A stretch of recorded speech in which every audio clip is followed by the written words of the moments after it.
중동에서 전면전이 발발했습니다. 중동 11개국에 흩어진 한국 교민 800명이 고립됐습니다. 공항과 항만이 닫히고 이동수단이 전부 끊겼습니다. 미국과 나토는 자국민 보호에 전부 손을 놓았습니다. 그런데 모든 나라가 포기한 그 순간 한국만 움직였습니다. 모래폭풍이 사막을 삼킬 때 한국 수송기만 하늘에 떠 있었습니다. 세계를 놀라게 한 대한민국의 반전, 지금 바로 시작합니다. 대한민국을 응원하신다면 댓글로 국군 화이팅이라고 남겨주세요. 구독과 좋아요는 제작에 큰 힘이 됩니다. 저는 루이스 해밀턴입니다. 제인스 디펜스 중동 특파원이죠. 세계 1위 군사 전문 매체에서 23년간 전장을 취재해왔습니다. 이라크, 시리아, 아프가니스탄. 총성이 울리는 곳이면 어디든 갔어요. 무너지지 않는 군대는 손에 꼽습니다. 한국은 그 목록에 없었죠. 그날 새벽 쿠웨이트에 있었어요. 전면전이 터졌습니다. 공항 전광판에 결항이 일렬로 뜨기 시작했어요. 쿠웨이트, 바레인, 카타르. 동시에 닫혔습니다. 민간기는 전부 운항을 거부했어요.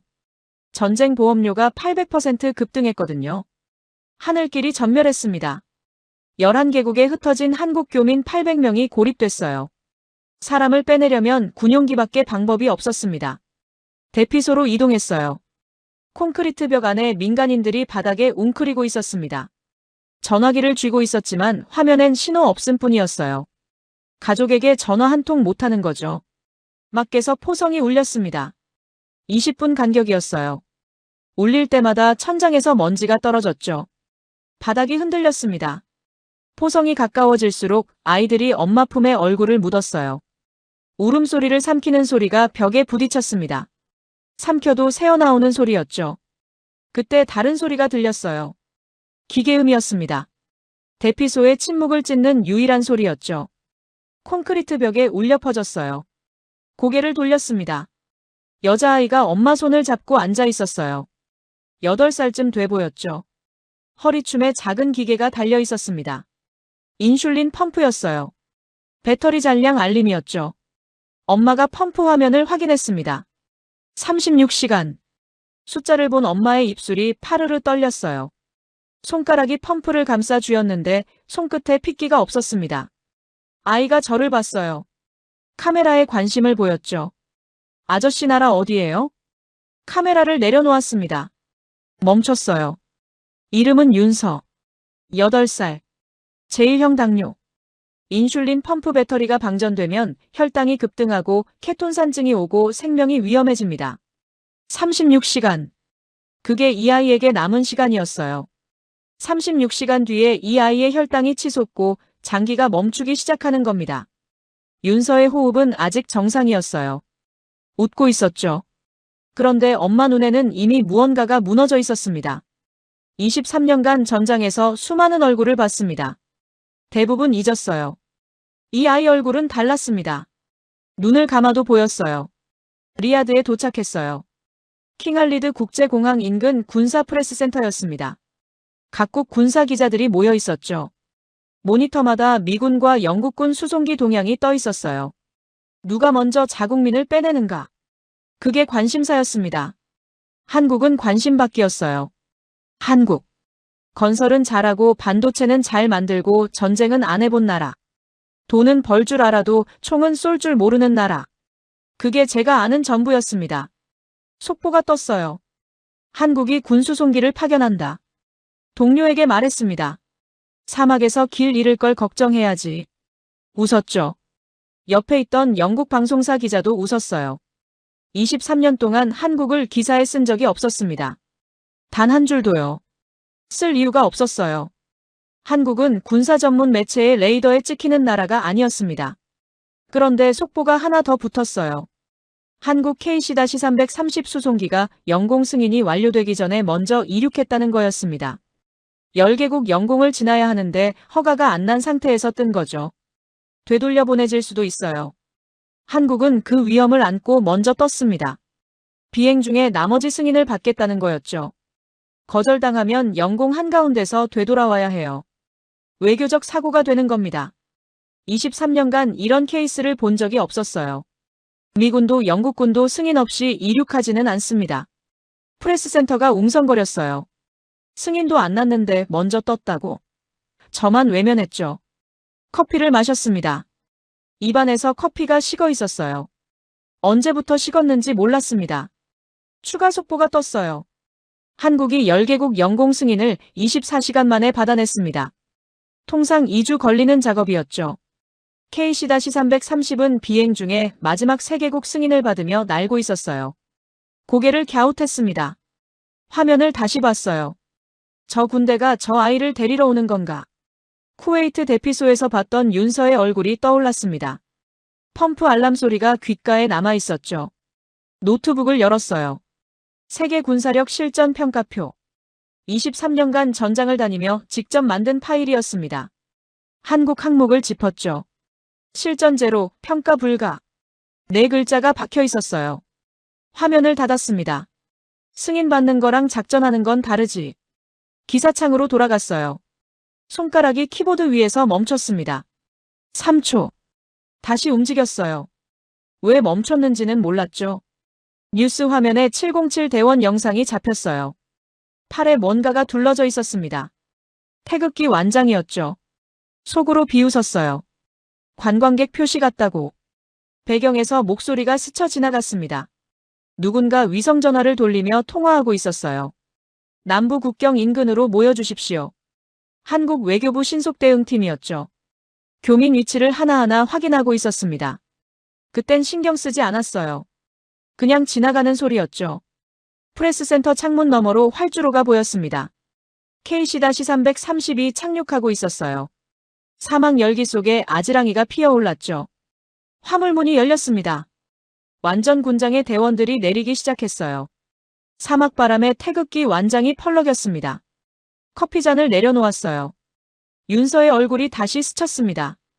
귓속에서 펌프 알람이 울리는 것 같았어요. 실제로는 울리지 않았죠. 이 수송기는 영공 승인이 떨어지기 전에 이미 떠 있었습니다. 활주로로 나갔습니다. KC-330 착륙 장면을 취재하려는 거였어요. 관심은 하나였죠. 얼마나 어설플까. 예상이 틀렸습니다. 화물문이 열리자 707 대원 30명이 내렸어요. 수송 지원병이 아니었습니다. 완전 전투 장비였죠. 야간 투시경이 헬멧 위에 올라가 있었고 방탄복이 몸통을 감싸고 있었어요. 개인 화기가 가슴팍에 걸려 있었습니다. 사막 열기에 군복이 등에 달라붙어 있었죠. 아지랑이 너머로 실루엣이 흔들렸어요. 활주로 콘크리트에서 열기가 올라왔습니다. 대원들이 내리자마자 장비 점검을 시작했어요. 말이 없었습니다.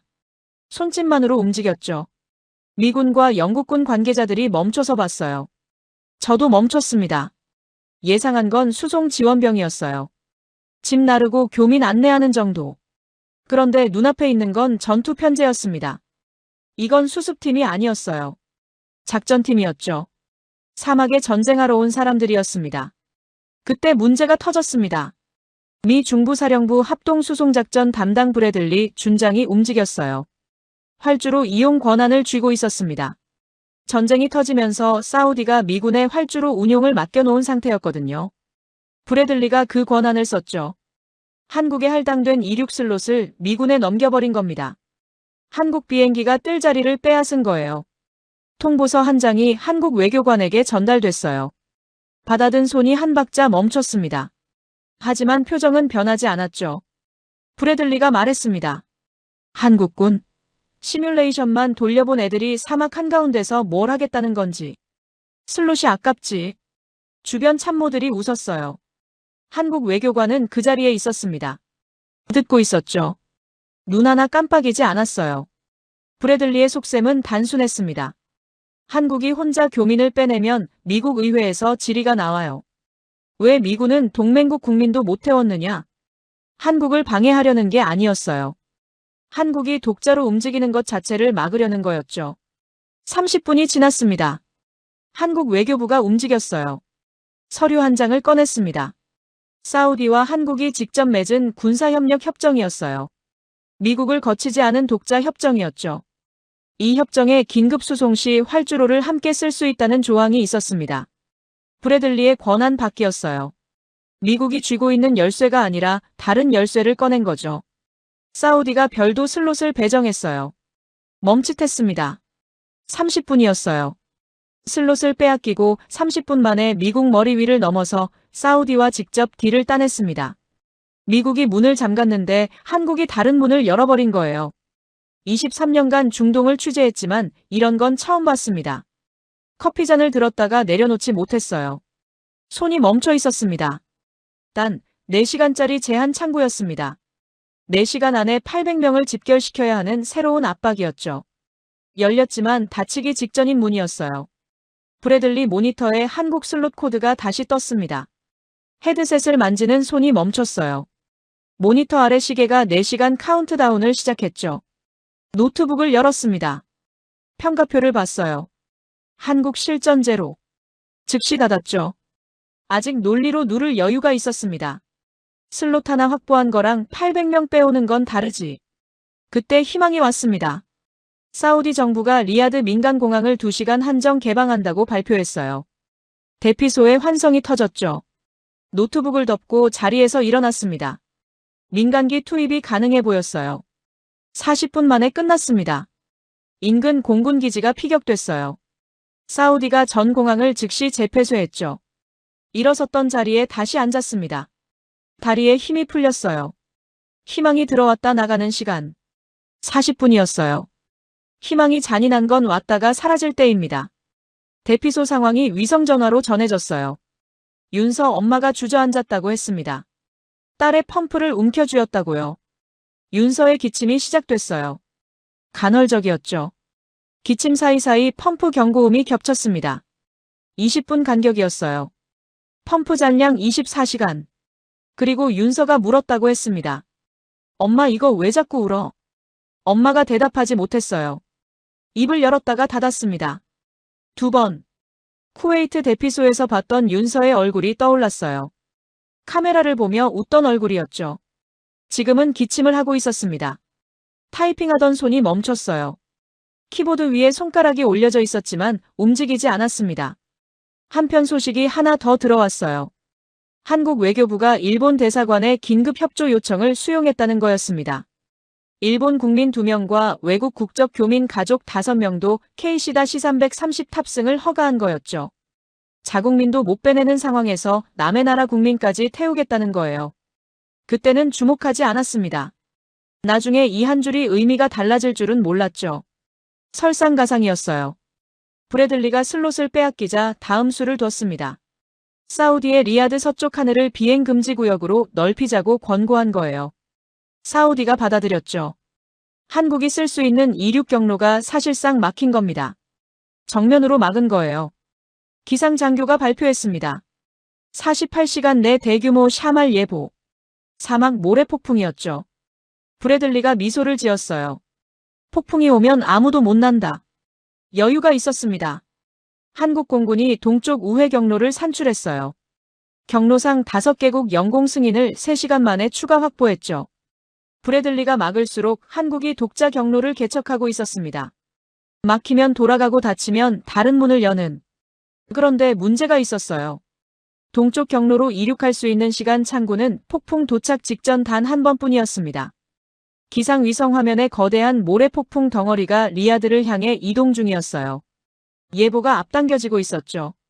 폭풍이 빨라지고 있었습니다. 브래들리가 서쪽을 막아서 한국은 동쪽으로 밀렸습니다.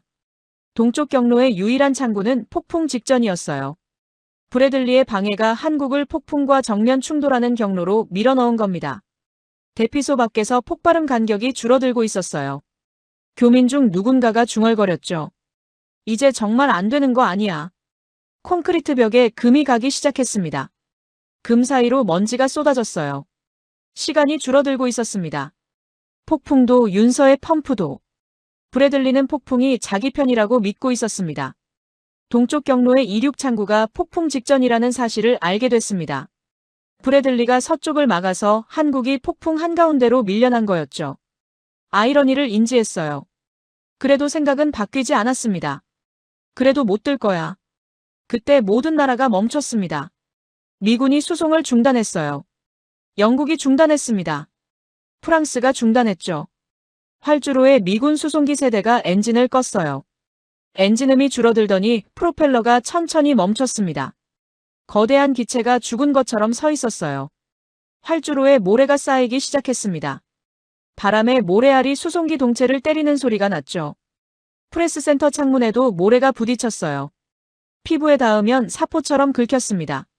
리야드 방향으로 모래벽이 지평선에 보이기 시작했어요. 하늘이 누렇게 변하고 있었죠. 바람이 텐트를 흔들었습니다. 모래가 이 사이에 씹혔어요. 숨을 쉴 때마다 목구멍이 거칠어졌습니다. 사막이 리야드를 삼키러 오고 있었어요. 모든 나라가 멈춘 활주로에서 움직이는 사람들이 있었습니다. 707이었어요. 브리핑룸에서 소리가 들렸습니다. 문이 열려 있었죠. 엿들었어요. 지도를 짚으며 지상 침투 루트를 브리핑하고 있었습니다. 교전선 공백지대를 야간에 차량으로 관통하겠다는 거였어요. 교전선을 차량으로. 심장이 멈추는 줄 알았습니다. 하늘이 닫혀 있으니 땅으로 뚫겠다는 거였죠. 왕복 800km. 그중 교전선 구간 120km를 야간에 은밀 침투. 들키면 끝이에요. 전투가 아니라 침투였습니다. 쏘지 않는 게 아니라 들키지 않아야 하는 거예요. 23년간 수많은 작전 브리핑을 들었습니다. 이건 미친 짓이었어요. 그런데 미친 짓을 계획표까지 짜서 하고 있었습니다. 마지막 카드가 남아 있었어요. 유엔이 쿠웨이트에서 리야드까지 인도주의 회랑 설치에 합의했습니다. 기사창을 열었어요. 제목을 바꿔 타이핑하기 시작했죠. 교민 구출 임박. 6시간 만에 끝났습니다. 회랑 구간에서 양측 교전이 재개됐어요. 합의 6시간 만에 회랑 자체가 전장으로 변한 거였죠. 지도 위에 빨간 교전 표시가 하나씩 점등됐습니다. 안전하다고 표시된 구간이 하나씩 사라지는 걸 지켜봤어요. 초록색이 빨갛게 바뀌고 빨간색이 검게 바뀌었어요. 마지막 초록점이 사라지는 순간 기사 제목을 지웠습니다. 교민 구출 임박. 글자가 하나씩 사라졌어요. 커서가 빈 화면에서 깜빡였습니다. 노트북을 닫았어요. 민간도 실패했습니다. 동맹도 실패했어요. 국제기구도 실패했죠. 3장의 카드를 전부 썼고 전부 날아갔습니다. 남은 건 707뿐이었어요. 메모에 적었습니다. 마지막 카드. 민간도, 동맹도, 국제기구도 전부 소진. 위성전화로 대피소 상황이 전해졌습니다. 회랑 붕괴 소식이 대피소에 전해진 순간 윤서의 펌프 경고음이 울렸다고 했어요. 5분 간격이었습니다. 윤서의 호흡이 거칠어지고 있었죠. 숨을 들이쉴 때 가느다란 쌕쌕거림이 났다고 했어요. 윤서가 말했습니다. 엄마 배 아파. 속삭임이 아니었어요. 신음에 가까운 톤이었죠. 엄마가 마지막 물을 적셔 입술에 대줬습니다. 그리고 딸을 안고 벽에 등을 기대며 눈을 감았어요. 소리 없이 울었습니다. 위성전화 너머로 아이의 거친 호흡이 들렸어요. 들이쉬는 숨 사이 간격이 벌어지고 있었습니다. 23년간 전장을 다녔어요. 총성도 폭발도 비명도 들었습니다. 그런데 전화기 너머로 들리는 8살짜리의 거친 숨소리가 그 어떤 것보다 무서웠어요. 노트북을 닫았습니다. 그냥 닫았어요. 아무것도 하지 못했습니다. 윤서 펌프 잔량을 물어봤어요. 12시간. 12시간. 숫자가 머릿속에 박혔습니다. 처음엔 36시간이었어요. 그 다음 24시간이었죠.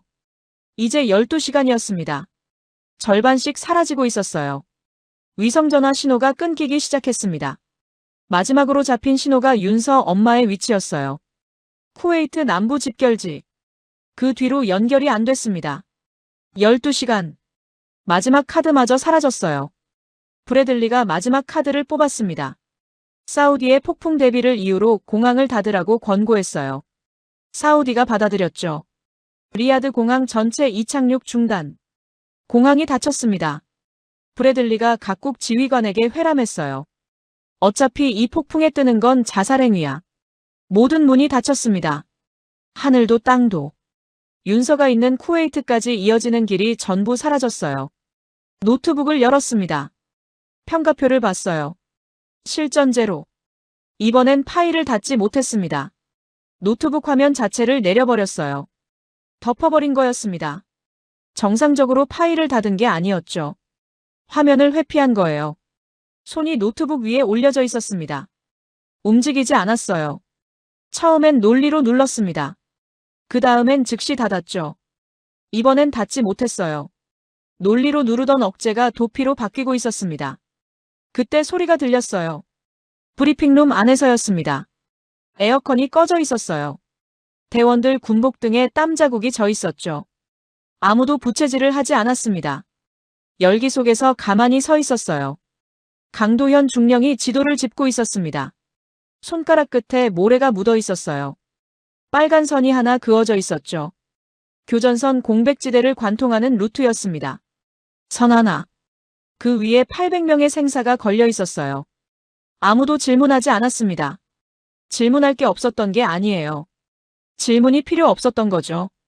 대원들의 눈이 같은 곳을 보고 있었습니다. 빨간 선 위. 대원 하나의 팔에 태극기 완장이 보였어요. 흙먼지에 덮여 있었습니다. 빨강과 파랑이 구분이 안 됐어요. 그런데 태극 문양의 윤곽은 보였습니다. 프레스센터에서 처음 봤을 때 관광객 표시 같다고 비웃었던 그 완장이었죠.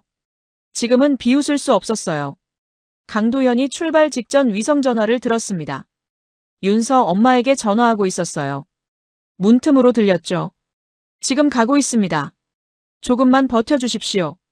목소리가 낮았어요. 떨리지 않았습니다. 약속하는 말투였죠. 할 수 있을지 없을지 모르는 상황에서 하는 약속이었어요. 그게 더 무거웠습니다. 멈췄어요. 윤서의 얼굴이 떠올랐습니다. 쿠웨이트 대피소에서 카메라를 보며 물었던 그 얼굴. 아저씨 나라 어디예요? 그때 윤서는 웃고 있었어요. 지금은 신음을 흘리고 있었죠. 펌프 잔량 12시간. 저 사람들은 그 아이를 데리러 가는 거였습니다.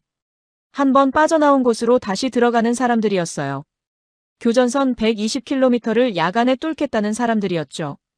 미군이 포기하고 영국이 포기하고 프랑스가 포기한 그 길 위에 서겠다는 사람들이었습니다. 방탄조끼를 집어들었어요. 왜 집어들었는지 몰랐습니다.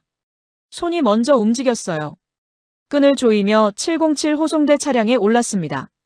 취재를 위해 탔다고 자신에게 말했어요. 하지만 끈을 조이는 손이 떨리고 있었습니다.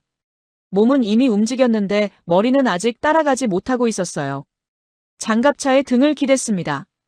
철판이 낮에 열기를 머금고 있었어요. 등이 뜨거웠죠. 옆에 707 대원이 앉아 있었습니다. 얼굴에 검은 위장 크림을 바르고 있었어요. 눈만 보였습니다. 눈이 차분했어요. 두려움이 없었습니다. 아니, 두려움을 이미 지나온 눈이었죠. 한번 빠져나온 교전지대로 다시 들어가는 차에 탄 거였어요. 23년간 전장을 취재했지만 교전지대를 향해 들어간 적은 없었습니다. 항상 빠져나오는 쪽이었죠. 왜 탔는지는 아직 몰랐습니다. 다만 윤서의 얼굴이 계속 떠올랐죠. 강도현이 무전기에 한마디 했습니다. 사막의 빛 출발합니다. 야간이었어요. 707 호송대 차량 12대가 헤드라이트를 끄고 움직이기 시작했습니다. 야간 투시경에 녹색 불빛만 앞을 비추고 있었죠. 사막이 녹색으로 물들었어요. 끝이 보이지 않았습니다. 모래 언덕이 녹색 화면 속에 끝없이 이어졌죠. 엔진 소리가 모래에 흡수되어 사라졌습니다. 세상에서 가장 조용한 출발이었어요. 차량이 활주로를 벗어났습니다. 뒤를 돌아봤어요. 미군 수송기 세대가 서 있었습니다. 엔진이 꺼진 채로 죽은 것처럼 한국 차량 12대만 사막 위를 달리고 있었어요. 무전이 끊겼습니다. 차량 12대가 어둠 속으로 사라졌어요. 헤드라이트 없이, 소리 없이, 사막의 어둠 속으로 모든 나라가 멈췄습니다. 707만 출발했어요. 야간 투시경으로 사막을 봤어요. 녹색 화면 속에 모래 언덕이 끝없이 이어졌죠. 아무것도 없었습니다. 길도 없고 표지판도 없고 빛도 없었어요. 녹색 어둠뿐이었죠. 이 사람들은 정말 가고 있었습니다. 공포와 경외가 동시에 차올랐어요. 교전선 공백지대에 접근했습니다. 120km. 양측 교전선 사이를 통과해야 했어요. 들키면 끝이었죠. 707 대원들이 타이밍을 포착했습니다. 완전 무전 침묵이 내려졌어요. 말 한마디 없었습니다. 총성이 먼 곳에서 들렸어요. 한 발, 또 한 발. 간격이 불규칙했습니다. 누군가가 누군가를 쏘고 있었어요. 그 사이를 지나가고 있는 거였죠. 모래가 바람에 실려 방탄조끼 틈으로 파고들었습니다. 모래알이 목덜미에 부딪히는 감각. 작지만 날카로웠어요. 숨을 쉬면 모래가 코 안으로 들어왔습니다. 대원들은 움직이지 않았어요. 야간 투시경 녹색 화면 속에서 손짓만으로 차량이 움직였죠. 손가락 하나가 올라가면 멈추고 두 개가 펼쳐지면 전진했어요. 소리 없는 작전이었습니다. 심장 소리가 장갑차 안에서 가장 큰 소리였어요. 카메라를 들었어요. 들었다가 내렸습니다. 손이 떨렸어요. 23년간 전장을 찍었습니다. 카메라를 든 손이 떨린 적은 없었어요. 처음이었죠. 120km를 관통했습니다.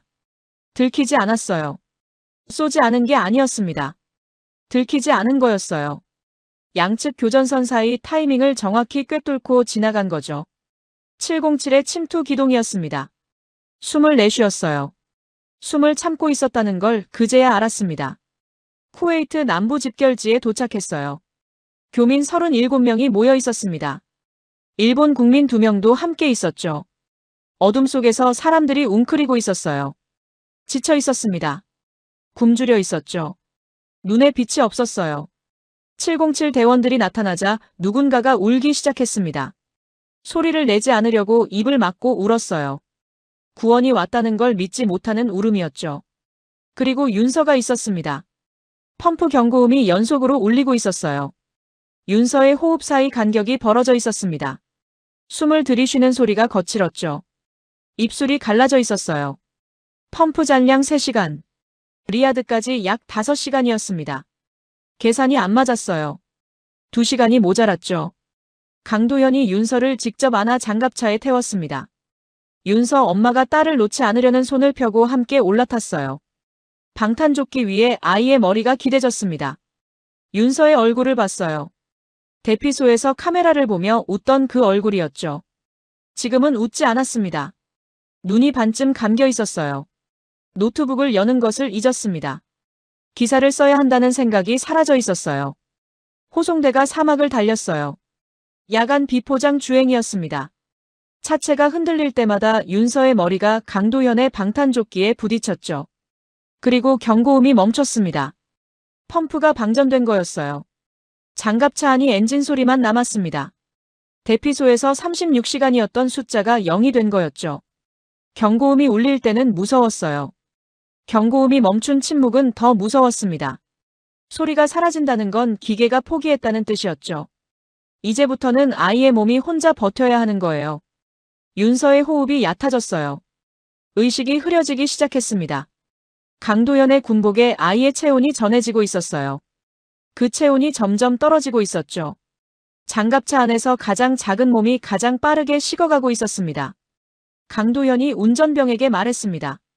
더 밟아. 리야드에 도착했어요. 윤서는 의식이 흐릿한 상태로 장갑차에서 내려졌습니다. 얼굴에 색이 없었어요. 입술이 갈라져 있었죠. 펌프는 이미 죽어 있었습니다. 이 아이를 살리려면 지금 당장 비행기에 태워야 했어요. 비행기 안에 예비 인슐린이 있었거든요. 그런데 비행기가 떠야 합니다. 폭풍이 코앞이었죠. 활주로를 봤어요. 미군 수송기 세대가 서 있었습니다. 엔진이 걸리지 않았어요. 폭풍 때문에 엔진 흡입구 필터에 모래가 쌓여서 시동이 안 되는 거였죠. 폭풍이 지나간 후에야 필터 교체를 시작할 수 있었습니다.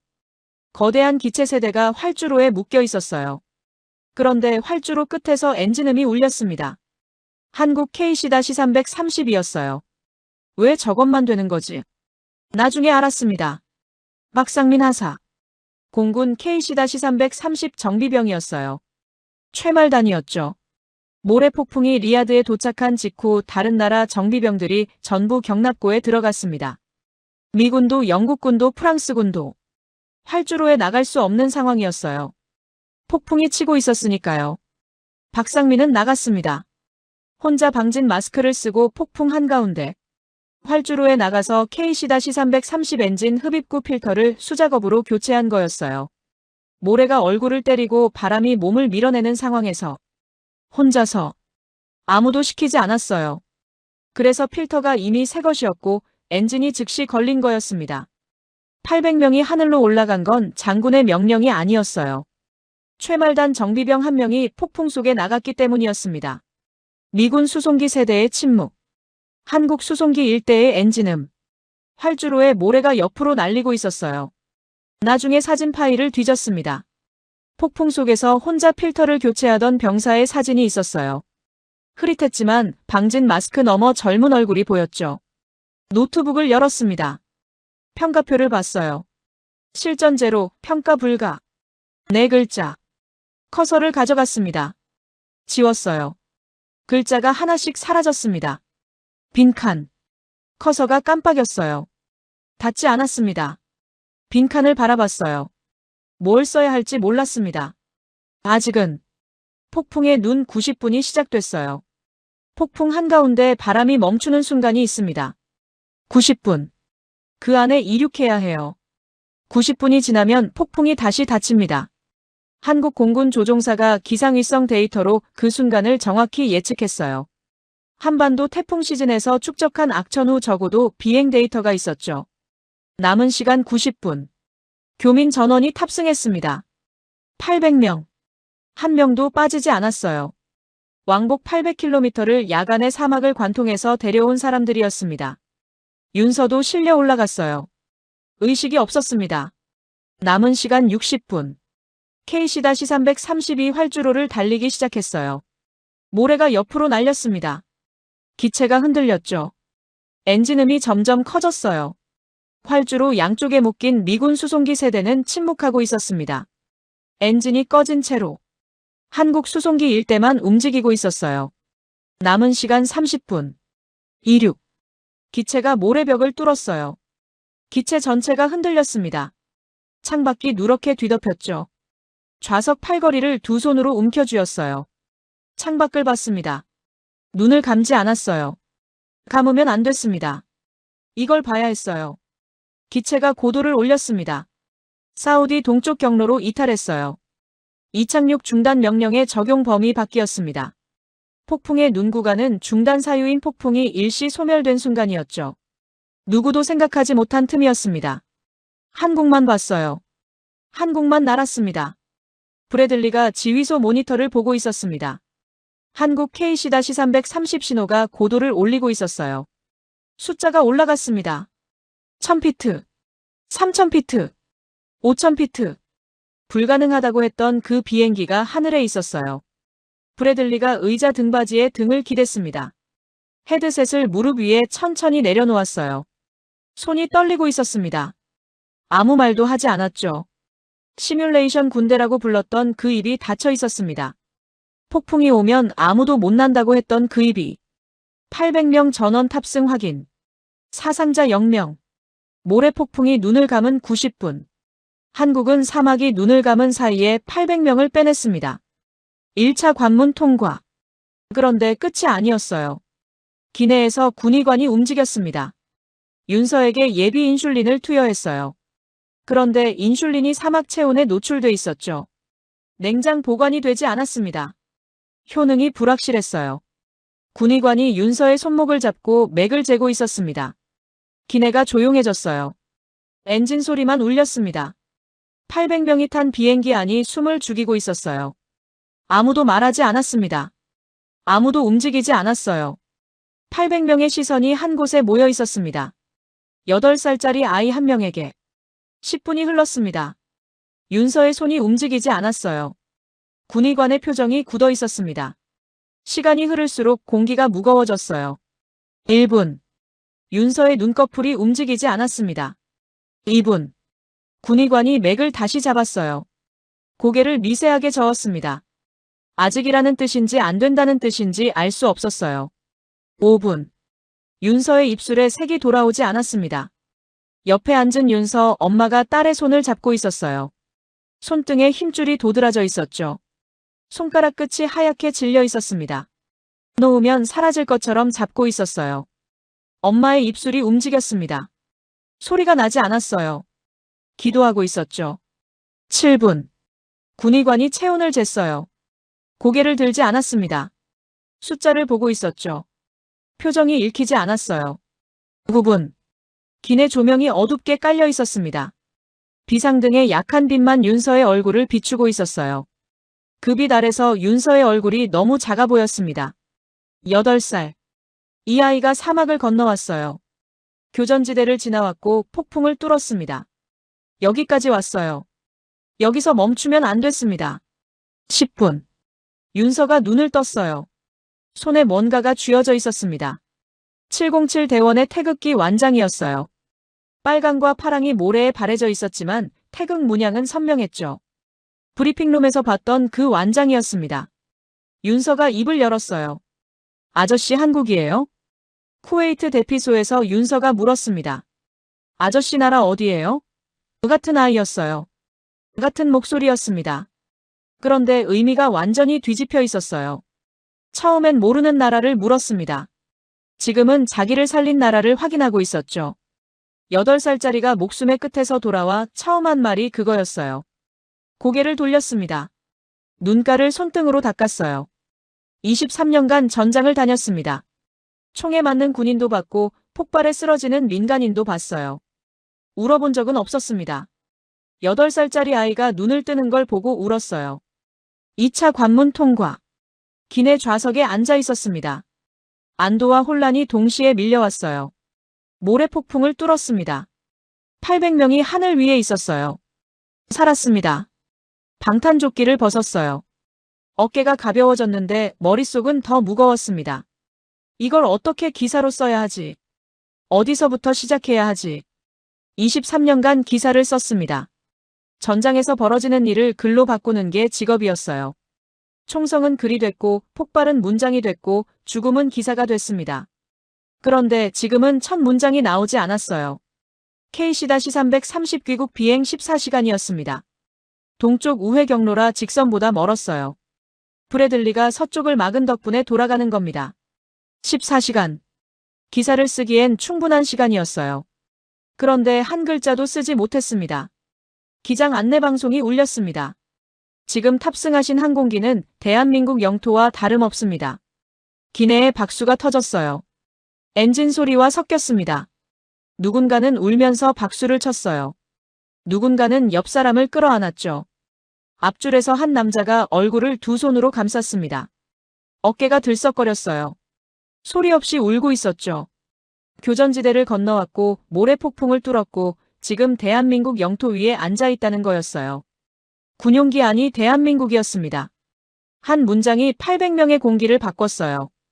박수를 치지 않았어요. 손이 무릎 위에 있었습니다. 움직였어요. 무릎 위에서 손가락이 떨렸습니다. 치려고 했던 건지 아닌지 몰랐어요. 손이 올라가다 멈췄습니다. 23년간 어떤 군대에도 박수를 친 적이 없었어요. 기자는 박수를 치지 않습니다. 그런데 손이 올라갔어요. 그냥 무릎 위에 놓았습니다. 옆 좌석에서 목소리가 들렸습니다. 70세쯤 돼 보이는 교민이었어요. 주름진 손이 좌석 팔걸이를 잡고 있었습니다. 손등에 힘줄이 도드라져 있었죠. 한국어로 말했어요. 통역이 없었습니다. 그런데 알아들었어요. 단어를 알아들은 게 아니었습니다. 떨리는 목소리를, 젖어드는 눈시울을, 팔걸이를 쥔 주름진 손을 읽은 거였죠. 나중에 통역을 들었습니다. 그 교민이 한 말은 이거였어요. 내 나이 70인데 살면서 대한민국 공군기를 탄다는 게 참 뜻깊은 일이에요. 그리고 한마디 더 했죠. 대한민국이라는 나라가 이 정도까지 힘이 커졌다는 게 참 말을 잊지 못했어요. 눈시울이 붉어졌습니다. 70년을 살아온 사람이 공군기 안에서 울고 있었어요. 전쟁터 한가운데서 자기 나라 비행기가 데리러 온 거였습니다. 강대국만 할 수 있다고 생각했던 일을 한국이 한 거였어요. 그 사실이 70세 노인의 눈에서 눈물로 나오고 있었습니다. 창밖을 봤습니다. 구름이었어요. 햇빛이 기내로 들어왔습니다. 방금 전까지 모래폭풍이었는데 지금은 햇빛이었어요. 같은 하늘이 맞나 싶었습니다. 고개를 돌렸어요. 앞좌석이 보였습니다. 윤서가 잠들어 있었어요. 엄마 무릎에 머리를 대고 있었죠. 호흡이 고르게 돌아와 있었습니다. 몇 시간 전까지 의식이 없었던 아이였어요. 숨이 끊길 뻔했던 아이였습니다. 지금은 자고 있었어요. 평화롭게. 손에 뭔가를 쥐고 있었습니다. 잠든 채로 놓지 않았어요. 707 대원의 태극기 완장이었습니다. 기내 비상등의 약한 빛에 완장의 태극 문양만 보였어요. 빨강과 파랑이 모래에 바래져 있었지만 문양은 선명했죠. 프레스센터에서 처음 봤을 때 관광객 표시라고 비웃었습니다. 교전지대로 출발할 때 흙먼지에 덮여 있었죠.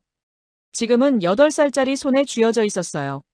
같은 완장이 3번 다른 의미로 보였습니다. 카메라를 들었어요. 들었다가 내렸습니다. 찍지 않았어요. 23년간 전장을 찍었습니다. 찍지 않은 적이 없었어요. 폭발 현장도 찍었고 부상자도 찍었고 시신도 찍었습니다. 기자에게 카메라를 내리는 건 직업을 내려놓는 거예요. 카메라를 들었다 내려놓은 건 23년 만에 처음이었습니다. 이 장면은 기사가 아니었어요. 이건 기사로 만들면 안 되는 거였습니다. 8살짜리가 살아 돌아와서 잠든 모습을 세상에 팔 수는 없었어요. 노트북을 열었어요. 기사창을 띄웠습니다. 빈 화면이었어요. 커서가 깜빡였습니다. 첫 문장을 쓰려고 했어요. 손가락이 키보드 위에 올라갔습니다. 한 글자도 나오지 않았어요. 평가표 파일을 열었습니다. 한국 항목. 빈칸이었어요. 활주로에서 지운 그 자리. 커서를 놓았습니다. 아무것도 쓰지 못했어요. 파일을 닫았습니다. 다시 열었어요. 또 닫았습니다. 3번째 열었을 때 커서를 한국 항목에 놓았어요. 깜빡이는 커서를 한참 봤습니다. 타이핑하지 않았어요. 뭘 써야 할지 몰랐습니다. 실전 제로를 지운 자리에 뭘 채워야 하는지. 머릿속에 단어가 떠올랐다 사라졌어요. 성공이라고 쓰려다 멈췄습니다. 그건 너무 가벼웠어요. 기적이라고 쓰려다 멈췄습니다. 그건 707에 대한 모욕이었어요. 기적은 우연에 쓰는 단어입니다. 이건 우연이 아니었어요. 계획이었고 실행이었고 의지였습니다. 어떤 단어도 맞지 않았어요. 23년간 글로 먹고 살았습니다. 전장을 문장으로 바꾸는 게 직업이었어요. 그런데 이건 문장이 되지 않았습니다. 노트북 화면을 내렸습니다. 창밖을 봤어요. 구름 위 햇빛이 기내로 들어왔습니다. 윤서가 완장을 안고 자고 있었어요.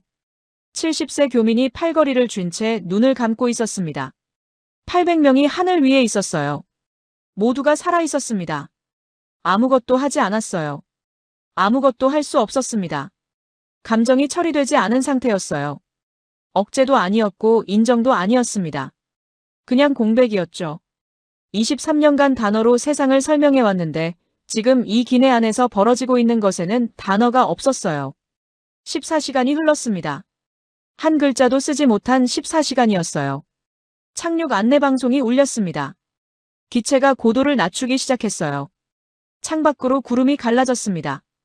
땅이 보였어요. 윤서가 잠에서 깼어요. 눈을 비비며 고개를 돌렸습니다. 완장을 여전히 쥐고 있었어요. 저를 봤습니다. 쿠웨이트 대피소에서 카메라를 보며 물었던 그 눈이었어요. 같은 눈이었습니다. 그런데 달랐어요. 그때는 호기심이었습니다. 지금은 안도였어요. 윤서가 물었습니다. 아저씨, 여기 한국이에요? 대답하지 못했습니다. 서울공항에 내렸습니다. 트랩을 밟는 순간 바람이 불었어요. 사막 바람이 아니었습니다. 차갑고 깨끗했어요. 모래가 없었죠. 코로 들이마시니 공기가 달랐습니다. 사막에서는 숨을 쉴 때마다 모래가 들어왔어요. 여기는 그냥 공기였습니다.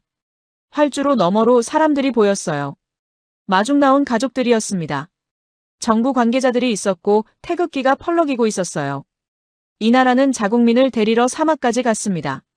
교전지대를 관통하고 모래폭풍을 뚫고 800명을 데려왔어요. 그리고 지금 그 800명이 이 땅을 밟고 있었습니다. 교민들이 트랩을 내려왔습니다. 한 명씩. 발을 디딜 때마다 울음이 터졌어요. 무릎이 꺾이는 사람도 있었습니다. 땅에 주저앉아서 손바닥으로 활주로를 짚는 사람도 있었어요. 태극기를 흔드는 손이 떨리고 있었습니다. 가족들이 뛰어왔어요. 아이를 안고 울었습니다. 남편이 아내를 끌어안았어요. 부모가 자식 얼굴을 두 손으로 감싸고 들여다봤습니다. 살아있는지 확인하듯이. 살아있었어요. 그때 강도현이 걸어 나왔습니다. 군복에 모래자국이 남아있었어요. 교전지대를 관통한 흔적이었죠. 윤서가 엄마 손을 잡고 서 있었어요. 완장을 쥐고 있었습니다.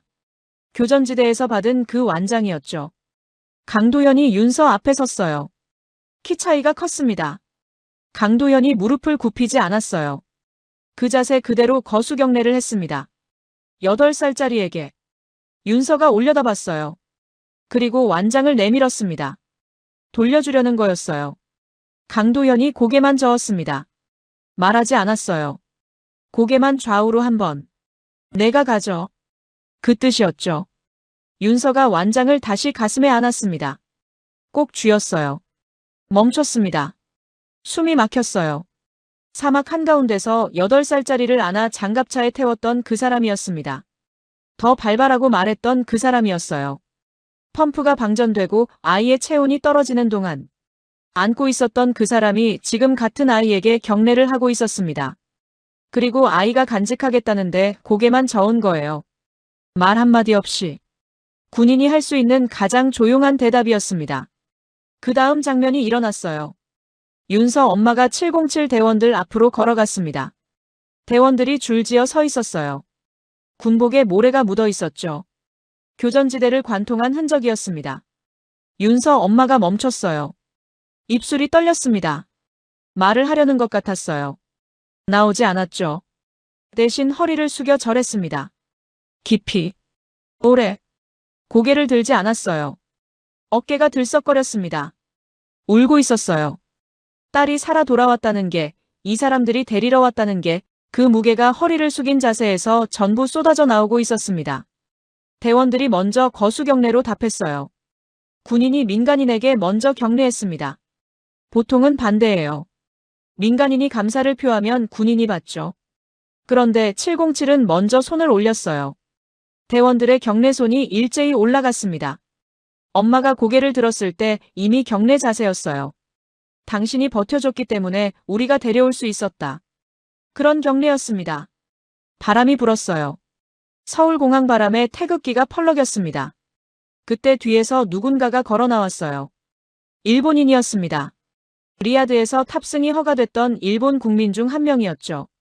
자국민도 못 빼내는 상황에서 한국이 태워준 그 사람이었어요. 한국 군인 앞에 섰습니다. 그리고 한국어로 말했어요. 감사합니다. 억양이 서툴렀습니다. 그런데 또렷했어요. 한 글자 한 글자에 힘이 들어가 있었습니다. 일본어가 아니었어요. 한국어였습니다. 연습한 거였죠. 비행기 안에서 14시간 동안 이 한마디를 연습했을 거예요. 자기 나라 말이 아닌 상대방 나라 말로 감사를 전한 거였습니다. 자국민도 못 빼내는 상황에서 남의 나라 국민까지 태운 나라에 대한 존경이었어요. 리야드에서 스쳐 지나가듯 보도됐던 그 한 줄이 이 순간 여기서 의미가 됐습니다. 세 장면이 연속으로 일어났어요. 강도현의 경례, 대원들의 경례, 일본인의 한국어. 3분도 안 되는 시간이었습니다. 그런데 그 3분이 72시간 전체를 설명하고 있었어요. 이 나라가 어떤 나라인지, 이 군대가 어떤 군대인지. 전쟁은 총으로 설명되지만 이 작전은 경례와 절과 한마디로 설명되고 있었습니다. 노트북을 열었습니다. 이번엔 손가락이 멈추지 않았어요. 키보드 위에서 움직이기 시작했습니다. 빠르게. 14시간 동안 한 글자도 쓰지 못했던 그 손가락이 지금은 멈추지 않았어요.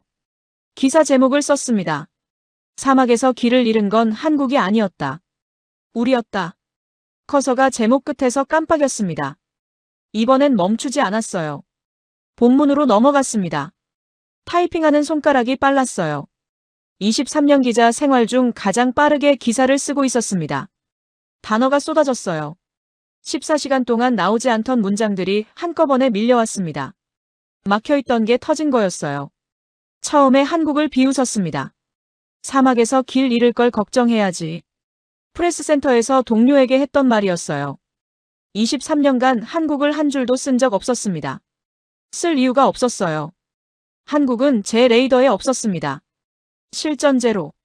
평가 불가. 그게 제 결론이었죠. 그런데 사막에서 길을 잃은 건 한국이 아니었어요. 길을 잃은 건 한국을 몰랐던 제가, 한국을 무시했던 우리가, 시뮬레이션 군대라고 불렀던 그 입들이었습니다. 한국은 처음부터 길을 알고 있었어요. 영공 승인이 나기 전에 먼저 떴고, 슬롯을 빼앗기면 다른 문을 열었고, 하늘이 닫히면 땅을 뚫었고, 폭풍이 오면 폭풍의 눈을 찾았습니다. 길을 잃은 적이 없었어요. 제가 보지 못했을 뿐이었습니다. 억제가 해제된 상태였어요. 편견이 사라진 자리에 남은 건 인정이었습니다. 그리고 경의. 그리고 조용한 부끄러움. 23년간 세계 군사력을 평가해왔어요.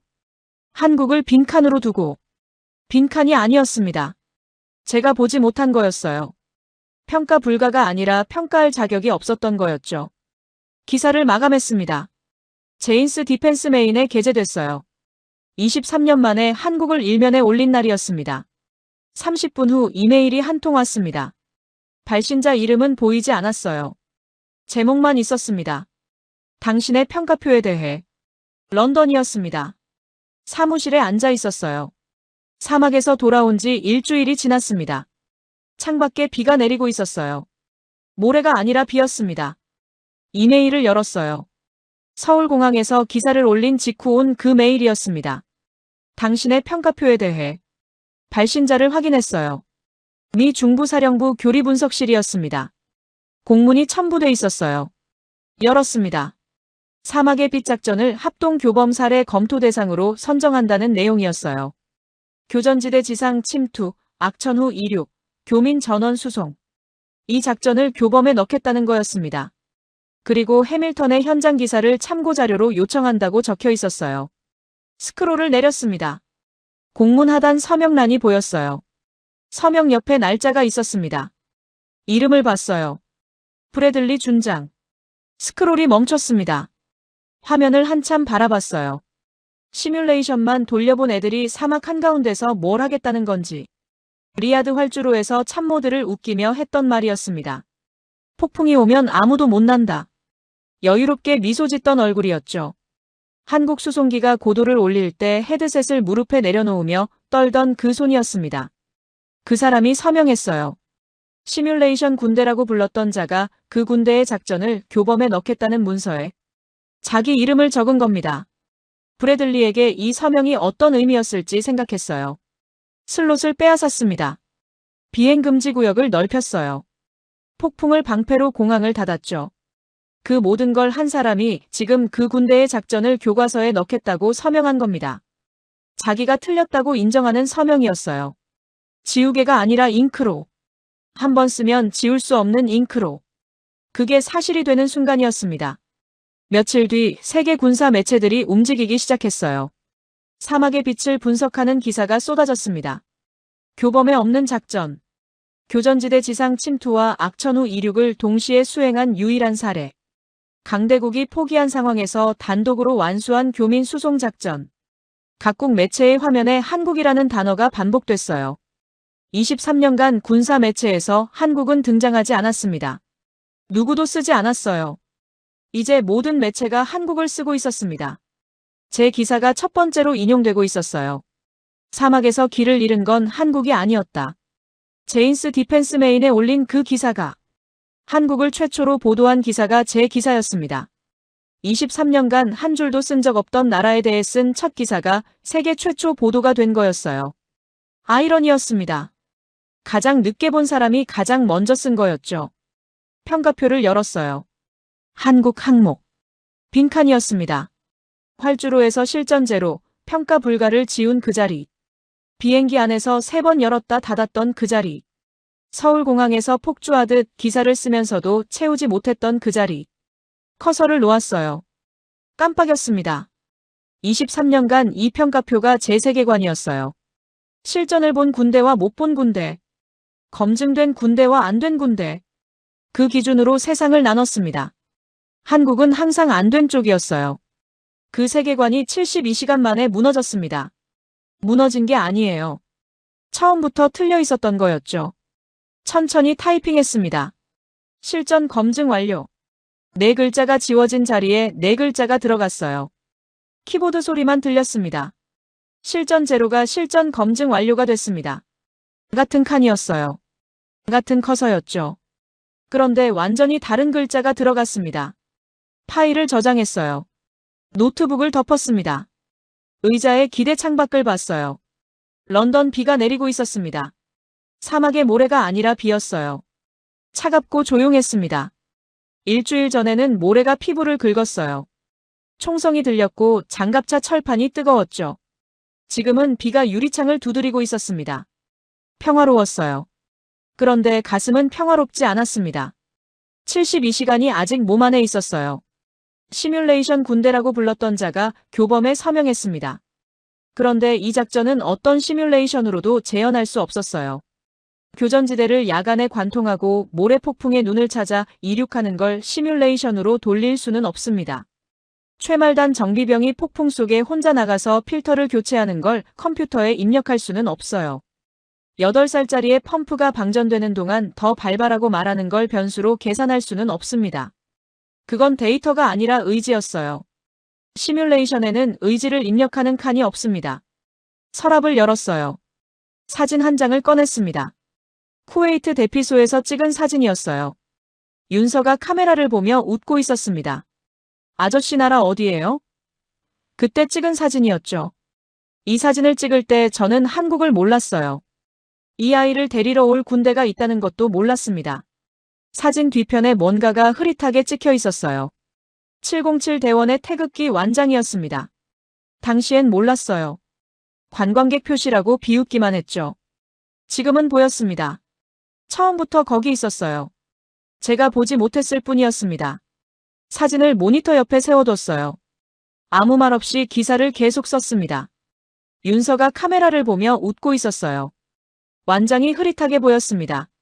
서울공항에서 윤서가 돌려주려 했지만 강도연이 고개를 저었던 그 완장은 지금 어디에 있을까요? 8살짜리 방 어딘가에 놓여 있겠죠. 답하지 않았습니다. 72시간이었습니다. 사막의 빛 작전. 800명. 사상자 0명. 전면전이 터지고 공항이 닫히고 하늘길이 전멸한 순간부터 마지막 교민이 서울 땅을 밟는 순간까지 72시간. 한국이라는 나라가 사막 한가운데서 증명한 것은 군사력이 아니었습니다. 자국민 한 명을 데리러 교전지대를 관통하는 의지였어요. 11개국에서 하늘이 닫혔을 때 한국은 땅을 뚫었습니다. 10개국이 영공을 열어주지 않았을 때 한국은 24시간 만에 열었어요. 모든 나라가 폭풍 앞에 멈췄을 때 한국은 폭풍이 눈을 감은 90분 안에 이륙했습니다. 사막이 길을 삼켰을 때 707이 그 길 위에 서 있었어요.